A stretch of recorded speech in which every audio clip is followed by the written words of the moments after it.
That's right. About 100 animals that were transferred here from about 3 properties in San Joaquin County. Now they have regular access to food and water now. They're getting a lot of attention, but that is a lot of animals to be transferred to just one property, again, in just such a short span that's been going on.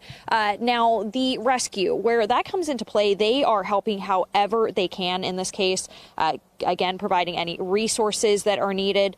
But the scope of this isn't just going to be providing food and water and that sort of thing. These animals are going to need a lot of ongoing vet care in this case. And some of the conditions that they're starting to see already include skin conditions, punctured eyes, dental problems, animals that are struggling to walk from injuries that healed incorrectly, or just a lack of farrier care for a lot of these animals. And while the county is helping with the basics, the rescue says the animals are behind on much more than that. And any donations that they receive will go toward helping now and in the coming months. Not only that, the proper farrier care, they'll do the farrier work, but maybe they need proper shoeing. They need extra shoeing. We'll go that extra mile. The feed, we'll get hay, but sometimes they need special feed.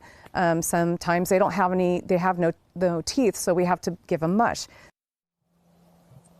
And the suspect in this case, Jan Johnson, is facing several charges, including animal cruelty and threatening a public official. The San Joaquin County Sheriff's Office says they're still investigating whether Johnson has any other properties and potentially if that could mean more animals. Now, Johnson was arrested last week, and the Sheriff's Office says she posted $65,000 bail. And since then, law enforcement has been busy with more than just the animal neglect investigation. One thing that we have received information on is that she has been receiving death threats. We want the community to know that our office, the DA's office, they are handling this case.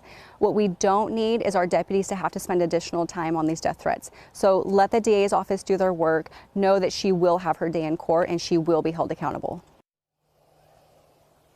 And the Sheriff's Office says the case was on deputies' radar since August of last year, but they needed the proper evidence and to investigate before they could obtain a search warrant for all 3 of those properties.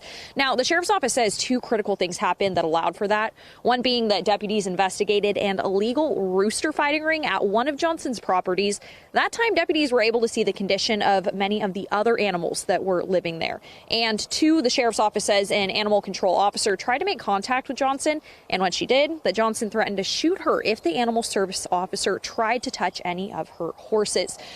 So still a lot that needs to be ironed out in this investigation, but the focus right now being on just trying to get all of these horses, donkeys, the mules back to health. Now, this property specifically, there's about 85 horses or so that are here.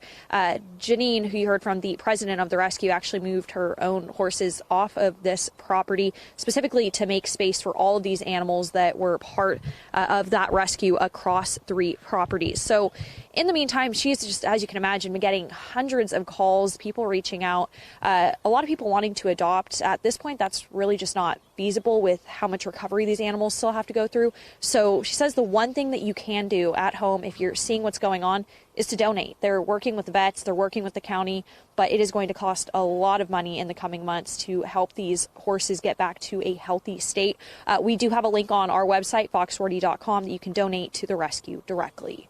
Live in Oakdale, covering local news that matters, Chloe Curtis, Fox 40 News.